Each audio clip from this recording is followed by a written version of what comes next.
Hello dear students, last लेक्चरमध्ये आपण science and technology हा जो फर्स्ट पेपर आहे आपला त्याचा एक बोर्डचा क्वेश्चन पेपर प्रिव्हियस इयरचा सॉल्व्ह करायला घेतलेला होता. त्याचा एक पार्ट आपण लास्ट लेक्चरमध्ये बघितला. आता त्याचा उरलेला part that is question number 3 आणि क्वेश्चन नंबर 4 आपण आजच्या लेक्चरमध्ये डिस्कस करणार आहोत.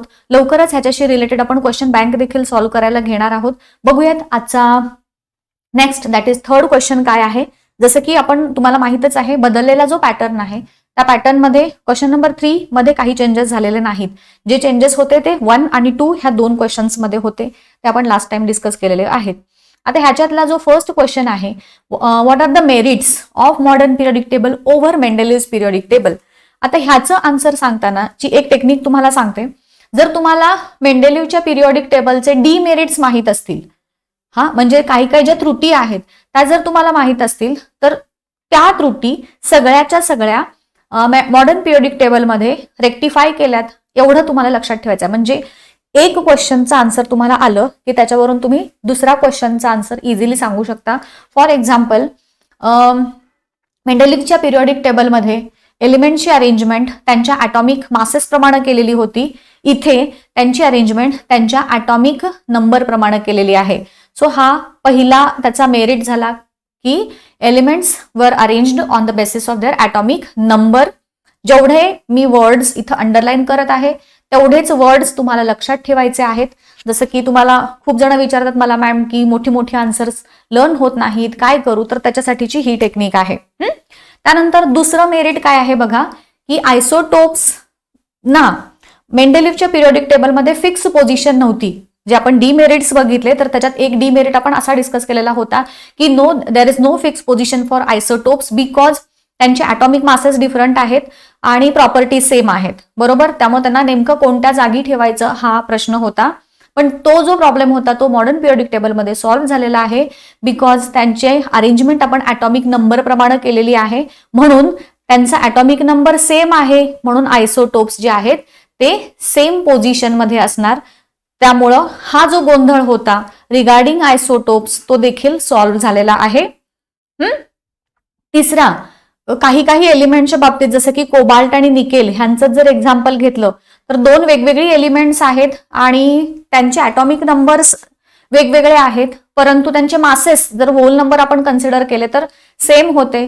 त्यामुळं कोबाल्ट आणि निकेल दोन वेगवेगळे आहेत म्हणून वेगवेगळ्या जागी ठेवायचे, की मासेस सेम आहेत म्हणून एका जागी ठेवायचे, ही अनोमॅली होती इन द मेंडेलिव्हज पिरियडिक टेबल. ह्या मॉडर्न पिरियडिक टेबलमध्ये अगेन ॲटॉमिक नंबर हा क्रायटेरिया वापरल्यामुळं कोबाल्टचा ॲटॉमिक नंबर आहे 27, निकेलचा ॲटॉमिक नंबर आहे 28, म्हणून त्या दोघांना वेगवेगळ्या पोझिशन्सना ठेवलं. ही एक तिसरी अनोमॅली जी होती, तिसरा जो डाऊटफुलनेस होता तो इथे क्लिअर झाला. त्यानंतर इलेक्ट्रॉनिक कॉन्फिगरेशनच्या बेसिसवरती एलिमेंटची अरेंजमेंट केलेली आहे इंटू डिफरंट ब्लॉक्स आणि त्यामुळं सेम जो ग्रुप आहे सेम ग्रुपमध्ये असणाऱ्या एलिमेंटच्या प्रॉपर्टी सेम असणार आहेत. ग्रुप्समध्ये एक ठराविक पॅटर्न दिसून येतो, पिरियड्समध्ये एक ठराविक पॅटर्न दिसून येतो एलिमेंटच्या पोझिशन्समध्ये किंवा त्याचे जे प्रॉपर्टीज आहेत त्यांच्यामध्ये. हे एवढे मेन पॉइंट्स जे आहेत तुम्ही ह्या क्वेश्चनचा आन्सर म्हणून सांगणार आहात. ठीक आहे. हायड्रोजनला देखील फिक्स पोझिशन नव्हती, तो देखील आपण इथे ऍक्च्युअली हायड्रोजन जर तुम्ही बघितला तर फर्स्ट ग्रुपमध्ये ठेवलेला आहे, बट त्याला इन्क्लूड त्या ग्रुपमध्ये जरी ठेवलं असलं तरी सेपरेटलीच ठेवलंय बघा, एक वेगळंच हे करून. मग ते देखील तुम्ही इथे ऍड करू शकता की as there was no fix position for hydrogen in Mendeleev's periodic table. इथे हायड्रोजनला फिक्स पोझिशन आहे in the group 1 because it is having tendency like मेटल्सची टेंडन्सी असते इलेक्ट्रॉन डोनेट करण्याची. सो हायड्रोजनची देखील टेंडन्सी इलेक्ट्रॉन डोनेट करण्याची आहे, म्हणून हायड्रोजनला अल्कली मेटल सोबत ग्रुप 1 मध्ये ठेवलंय. सो त्याला देखील जी फिक्स पोझिशन नव्हती ती फिक्स पोझिशन ह्याच्यामध्ये आहे. हा एक पॉइंट आपण इथे ऍड करू शकतो. So this is the answer of the first question. आता जो दुसरा आहे redox reaction explain with 1 example सांगितलंय, 3 मार्कांसाठी आहे. याच्यामध्ये डेफिनिशन लिहायला 1 मार्क असणार आहे आणि एक्सप्लेन करायला अलॉंग विथ एक्झाम्पल ह्याच्यासाठी 2 मार्क आहेत. मग रेडॉक्स रिॲक्शन कशाला म्हणायचं बघा. प्रॉपरली डेफिनिशन बरेचदा माहित असतं तुम्हाला, पण तुम्ही गडबडीत लिहायला जाता. तर याच्यात कसं सांगणार तुम्ही, it is a chemical reaction in which oxidation and reduction take place simultaneously, त्याला म्हटलं आपण रेडॉक्स रिॲक्शन. आता ह्याचं कोणतंही एक एक्झाम्पल देऊन आपण सांगू शकतो. ही त्याची पहिली झाली डेफिनिशन. बघा व्यवस्थित पॉइंट वाईज असंच तुम्हाला लिहायचं आहे. ऑक्सिडेशन एखादा रिॲक्टंट जो आहे तो कंबाईन विथ ऑक्सिजन होतो और लुसेस हायड्रोजन. रिडक्शनच्या वेळेस ह्याच्या उलट सुलट ज्या प्रोसिजर आहेत, म्हणजे ऑक्सिडेशन म्हणजे आयदर गेन ऑफ ऑक्सिजन और लॉस ऑफ हायड्रोजन, आणि रिडक्शन म्हणजे गेन ऑफ हायड्रोजन और लॉस ऑफ ऑक्सिजन. हा एक पॉइंट इथे सांगितला. आणि मग ह्या पद्धतीनं कंपल्सरी असं एक्झाम्पल दाखवायचं आहे. कोणता जो कंपाऊंड आहे त्याचं ऑक्सिडेशन झालंय, कोणाचं रिडक्शन झालंय. मग ऑक्सिडेशन झालंय म्हणजे ऑक्सिजन ऍड झालाय की हायड्रोजन निघून गेलाय.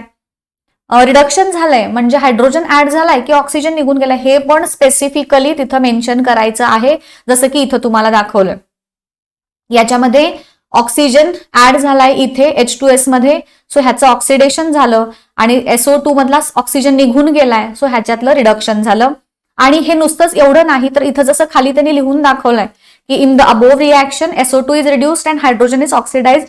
SO2 is reduced due to the removal of oxygen, आणि H2S is oxidised due to addition of oxygen, असं प्रॉपरली सांगायचं, तरच तुम्हाला पूर्ण मार्क ह्याच्यामध्ये मिळणार आहेत. देन द नेक्स्ट क्वेश्चन काय आहे, what is resistivity. Write the formula of resistivity and त्याचं SI युनिट. आता ऍक्च्युली हे जर बघितलं तर it is related to the 9th standard syllabus. हा पार्ट तुम्हाला विचारला जाणार नाही बिकॉज 9th स्टँडर्डचा आहे, त्यामुळे हा काही प्रश्न तुम्ही केला नाही तरी चालेल. Degradable pollutants, non degradable pollutants हा देखील येणार नाही. आता हा जो आहे Kavita from 10th standard is using spectacles. Power of the lenses of her spectacles is -2.5 dioptre. तर क्वेश्चन्स काय काय विचारलेत बघा. Which lenses are used in her spectacle. आता इथं तुम्हाला दिलंय पॉवर ऑफ लेन्सेस. आपल्याला हे माहित आहे की फोकल लेंथ काय असतं. जर आपली लेन्स जर कॉन्केव्ह असेल आणि कॉन्व्हेक्स लेन्स असेल, बरेचदा ह्याच्यात पण कन्फ्युजन होतं, तर सरळ सरळ काढून घ्यायची डायग्राम. इथे काढून दाखवते बघा. ही आपली कॉन्केव्ह लेन्स झाली. कॉन्केव्ह लेन्सचा फोकस या बाजूला, आणि ही जी आहे डावीकडची अंतर निगेटिव्ह असतात कार्टेशियन साइन कन्व्हेन्शननुसार. मग ह्याची फोकल लेंथ डावीकडे आहे म्हणून कॉन्केव्ह लेन्सची focal length minus. Convex lens जर बघितली आपण तर ह्याची फोकल लेंथ या बाजूला असते, बिकॉज ऑब्जेक्ट आपण नेहमी लेफ्ट साईडला ठेवतो. सो कॉन्व्हेक्स लेन्सची फोकल लेंथ नेहमी उजव्या बाजूला, उजव्या बाजूची अंतर पॉझिटिव्ह असतात म्हणून कॉन्व्हेक्स लेन्सची फोकल लेंथ पॉझिटिव्ह. सरळ सरळ डायग्राम काढून, कन्फ्युजन जर झालं तुम्हाला नक्की कोणत्या लेन्सची फोकल लेंथ पॉझिटिव्ह आहे कोणाची निगेटिव्ह आहे, तर सरळ असं पद्धतीनं कन्फर्म करून घ्यायचं. आता ज्या लेन्सची फोकल लेंथ पॉझिटिव्ह असते किंवा निगेटिव्ह असते त्याप्रमाणे त्याची पॉवर देखील असते. म्हणजे जर कॉन्केव्ह लेन्स असेल तर तिची पॉवर देखील निगेटिव्ह असणार आहे, आणि कॉन्व्हेक्स लेन्स असेल तर तिची पॉवर देखील पॉझिटिव्ह असणार आहे. हा एक लॉजिक तुम्हाला माहित असू देत. आता इथं पॉवर किती दिलेली आहे, -2.5 डायोप्टर दिले. इट मीन्स ती लेन्स कोणती आहे, कॉन्केव्ह. हे लॉजिक झालं, लक्षात ठेवा. मग इथं मी लिहीन लेन्स कुठली यूज केलेली आहे, इथे तिने कॉन्केव्ह. त्यानंतर state the defect of vision Kavita is suffering from. ज्या डिफेक्ट ऑफ, आपण दोन मेन आहेत, एक हायपरमेट्रोपिया मायोपिया आणि तिसरा आहे जो प्रेसबायोपिया. त्याच्यामध्ये तर आपण बायफोकल लेन्स वापरतो. आता ह्याच्यामध्ये आयदर हायपरमेट्रोपिया आहे की मायोपिया आहे. तर तुम्हाला आठवत असेल मायोपियामध्ये आपण काय बघितलंय, जवळचे ऑब्जेक्ट क्लिअर दिसतात, दूरचे ऑब्जेक्ट क्लिअर दिसत नाहीत, आणि मग दूरवरून येणारे लाईट रेज जे आहेत ते आधी काय होतात, ह्या कॉन्केव्ह लेन्सद्वारे स्प्रेड होतात आणि मग तुमच्या डोळ्यांच्या मध्ये एंटर होतात. बरोबर. म्हणून कॉन्केव्ह लेन्स जी आहे ती यूज केली जाते टू करेक्ट मायोपिया, और त्यालाच आपण काय म्हणतो, नियर साइटेडनेस. एक मिनिट मी क्लिअर करते जरा.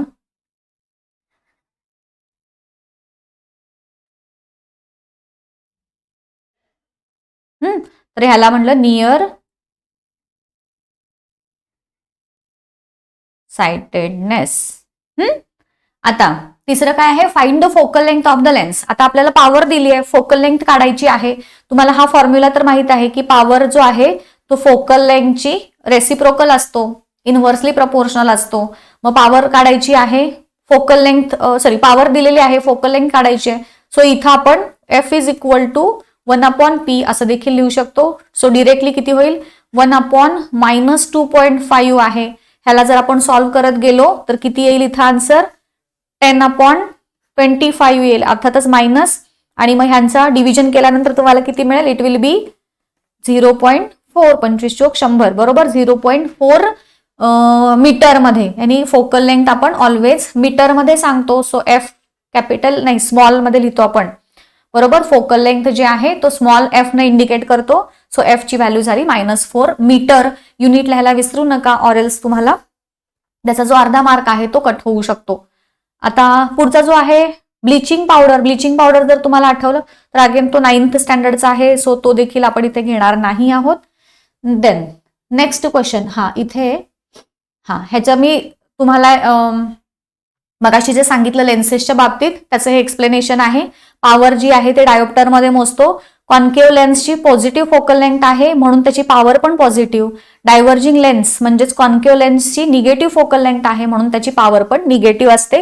हे जे मी तुम्हाला मगाशी सांगितलं होतं तोच हा थिअरीचा पार्ट इथे दाखवलाय. आता क्वेश्चन नंबर 4, 5 मार्कांचा प्रश्न. ह्याच्यामध्ये पहिला काय दिलेला आहे, explain the construction and working of an electric motor. 5 मार्कांच्या प्रश्नामध्ये कंपल्सरी आपल्याला डायग्राम ही काढायची असते. कन्स्ट्रक्शन आणि वर्किंग इलेक्ट्रिक मोटरचं पहिल्यांदा कन्स्ट्रक्शन मध्ये काय काय येईल तर एवढे पॉइंट्स तुम्ही लिहिणार आहात. Rectangular loop, strong magnets, split rings, brushes, battery आणि ऍक्सल. डायग्राम काढत काढत तुम्हाला हे सगळे पार्ट्स एक्सप्लेन करायचे आहेत. डायग्राम काढायला होपफुली तुम्हाला येत असेल. पहिल्यांदा 2 मॅग्नेट्स दाखवून घ्यायचे, एक नॉर्थ पोल एक साऊथ पोल. त्याच्यानंतर 3D वगैरे काढायच्या काही भानगडीत पडायचं नाही. सरळ मध्ये ही तुमची armature coil that is rectangular loop दाखवायची. बॅटरी आहे आणि हा कुठला आहे आपल्याला विचारलाय, इलेक्ट्रिक मोटर म्हणजेच तुमची जी डीसी मोटर आहे ते दाखवायचं आहे. स्प्लिट रिंग्स इथं आहेत. मग हे कसे दाखवायचे बघा इथे, तर इथे हे 2 कार्बनचे ब्रशेस आणि इकडे एक रिंग इकडे एक रिंग आणि हे इथे खाली बॅटरी, प्लग की. So this is the diagram. एकदम सिंपल आहे. मध्ये ह्याच्या आधी हे काढून झालं की मग इथं मध्ये तुम्ही ऍक्सल दाखवा लाईक धिस. नावं द्या जशी मी आता जशी सांगितली त्या पद्धतीनं. आता रेक्टँग्युलर लूप काय आहे, ABCD त्याला नावं द्यायची आहेत. रेक्टँग्युलर लूप काय आहे, large number of turns of insulated copper wire जी आयर्न कोरच्या भोवतीनं गुंडाळलेली आहे. सो ही इन्सुलेटेड कॉपर वायर आहे, ह्याच्या आतमध्ये आयर्न कोर आहे. हे आयर्न कोर, ही इन्सुलेटेड कॉपर वायर, हे एक नॉर्थ पोल एक साऊथ पोल असणारा हा हॉर्सशू शेप मॅग्नेट, हे ऍक्सेल, हे कार्बन ब्रशेस, ही स्प्लिट रिंग्स, त्यानंतर ही बॅटरी आणि प्लग की. ह्या पार्ट्सना नावं कंपल्सरी द्यायची आहेत. त्याच्यानंतर स्ट्रॉंग मॅग्नेट्स आहेत 2 pole pieces. Split rings R1 आणि R2 त्या दोघांच्या मध्ये आपला ऍक्सेल जो आहे तो ठेवलेला आहे. ब्रशेस 2 स्टेशनरी आहेत, ते ब्रशेस हलत नाहीत, फक्त रिंग्स तुमची रेक्टँग्युलर लूप आणि त्या ज्या रिंग्स आहेत कॉपरच्या त्या रिंग्स फक्त मूव्ह करतात अलॉंग विथ ऍक्सेल. कार्बन ब्रशेस हे स्टेशनरी असतात, ते हलत नाहीत. आता ह्याचं वर्किंग सांगताना काय होईल, करंट जेव्हा पास होतो due to the action of magnetic field, Fleming's left hand rule. मोटरच्या कन्स्ट्रक्शन मध्ये आपल्याला लेफ्ट हँड रूल वापरायचा आहे आणि जनरेटरच्या कन्स्ट्रक्शन सांगताना फ्लेमिंगचा राईट हँड रूल वापरायचा आहे, हे लक्षात ठेवायचं. तर लेफ्ट हँड रूल यूज केलाय आपण. फोर्स जो आहे AB वरती डाऊनवर्ड डायरेक्शन मध्ये आणि CD वरती अपवर्ड डायरेक्शन मध्ये. म्हणजे समजा ही AB इथली बाजू आहे, CD अशी जर आपण दाखवली तर AB ही डाऊनवर्ड दिशेने जाणार आहे, CD ही अपवर्ड दिशेने जाणार आहे.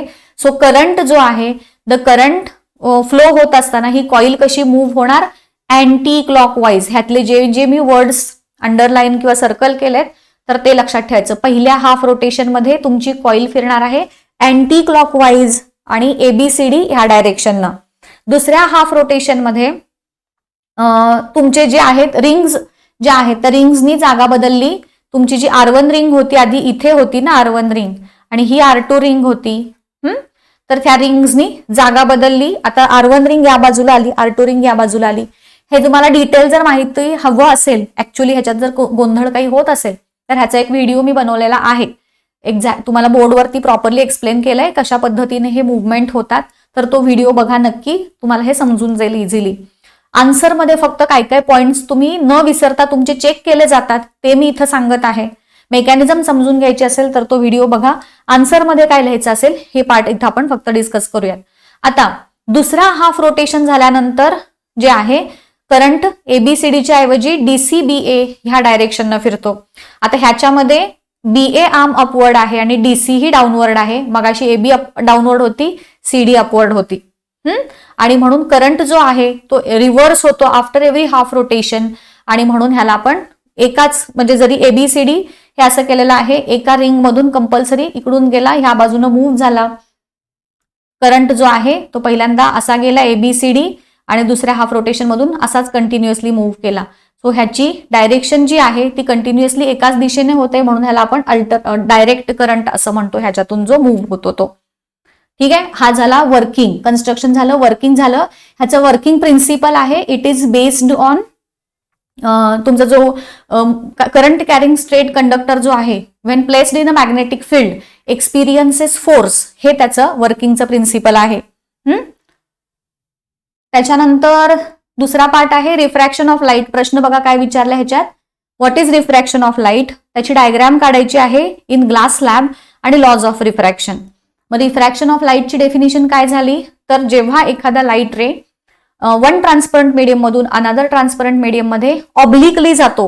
हा ऑब्लिकली शब्द हा देखील महत्वाचा आहे, बिकॉज समजा हा लाईट रे असाच 90 डिग्री मध्ये आला तर it will not change the direction. तो कंपल्सरी मोर दॅन किंवा लेस दॅन 90 डिग्रीज मधूनच मूव्ह व्हायला लागतो. म्हणून लाईट रे जेव्हा ऑब्लिकली येतो from one transparent medium to another transparent medium, it change its direction. So that process, that phenomenon is called as refraction of light. आता glass स्लॅबची मध्ये refraction कसं होतं डायग्राम काढून दाखवायचं आहे तुम्हाला. सगळ्यात आधी मी मुद्दामून हे ठेवलेलं आहे, मला दाखवता पण आलं असतं डायरेक्टली, पण ह्याची एक टेक्निक आहे बघा. आधी मी ग्लास स्लॅब काढून घेतला, त्याच्यानंतर हा जो नॉर्मल आहे तो मी आधीच काढून घेतला. डायग्राम ड्रॉ करायची टेक्निक सांगत आहे मी इथे. त्यानंतर हा रे मी आधी इथं काढला, ठीक आहे. दुसरा रे मी असाच काढला. त्याच्यानंतर हा असा थोडासा माझा आता ह्याच्यावर सवय नसल्यामुळे थोडे रे वाकडे आलेत. सो हे डॉटेड लाईनने असं दाखवायचं आणि हे बरोबर मग तुमचं पॅरलल दिसतात ह्या लाईन्स. मग ह्यांना नॉर्मल आहे, MN काही पण तुम्ही नावं द्या, MN OP. हा इन्सिडेंट रे आहे AB. त्यानंतर हा पॉइंट काय म्हणतात पॉइंट ऑफ इन्सिडन्स आहे P, नाही काय म्हणतात त्याला S, आणि हा इथं काहीतरी T, काही पण तुम्ही नावं देऊ शकता. हा इमर्जंट रे. मग तुमचा नावं द्यायची इथं AB म्हणजे इन्सिडेंट रे आहे. त्यानंतर अँगल ऑफ इन्सिडन्स दाखवायचा, अँगल ऑफ रिफ्रॅक्शन दाखवायचा, आय झाला. त्यानंतर अँगल ऑफ रिफ्रॅक्शन दाखवायचा. त्यानंतर ABCD, हा CD रे जो आहे तो इमर्जंट रे आहे. Sorry, CD ray is emergent म्हणजे बाहेर पडणारा रे आहे. आणि मग इकडचा हा जो आहे हा अगेन आय डॅश झाला आणि ह्याला E म्हणतात, that is angle of emergence. हा जो शेवटचा आहे, एक मिनिट मी ह्याची नावं थोडी वेगळ्या कलरनं देते.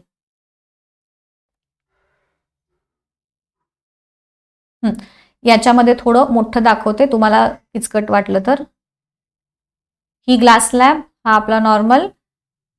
हा रे पहिल्यांदा काढून घेतला, मग इथे आला खाली, मग हा नॉर्मल, मग हा बाहेर गेलेला. हे बरोबर तुमचे लाईट रेस हे नाही पॅरलल दिसले पाहिजेत. जर तुम्ही एक्सटेंड केलं ना तर it will look like parallel. मग हा जो आहे तुमचा आय, हा आहे R, हा आय डॅश आणि हा आहे E. मग ABCD, हा पॉइंट ऑफ इन्सिडन्स आणि हा नॉर्मल. ह्या प्रत्येकाची नावं इथं द्यायची आहेत. ह्या पद्धतीनं तुम्हाला डायग्राम ड्रॉ करायचे. त्याच्यानंतर laws of refraction, incident ray आणि रिफ्रॅक्टेड रे हे अपोजिट साइड्स ऑफ नॉर्मलला आहेत. हा आपला इन्सिडेंट रे आहे AB, हा रिफ्रॅक्टेड रे आहे. ते दोन्ही ह्या नॉर्मलच्या अपोजिट साइड्सना आहेत. त्यानंतर हे तिन्ही देखील एका प्लेनमध्ये आहेत. हा पहिला रूल झाला किंवा पहिला लॉ झाला. त्यानंतर for a given pair of media, ratio of sine of angle of incidence and sine of angle of refraction, that is sine I upon sine R is equal to constant, ज्याला आपण refractive index असं म्हणतो, which is indicated by letter eta किंवा जो symbol आहे तो ईटा. So ह्या पद्धतीनं डायग्राम, एक्सप्लेनेशन, डेफिनिशन हे सगळं सांगण्यासाठी तुम्हाला 5 मार्क आहेत. हा झाला पूर्ण पेपर आपला. होपफुली तुम्हाला व्यवस्थित समजलेला आहे. लगेचच उद्याच्या लेक्चरमध्ये आपण ह्याच्या पुढचा पेपर घेणार आहोत डिस्कशनसाठी. त्यातले इम्पॉर्टंट क्वेश्चन्स कसे लिहायचे हे सगळं गायडन्स मी तुम्हाला त्या लेक्चरमध्ये करेन. Till then good bye and all the best for your studies. Thank you.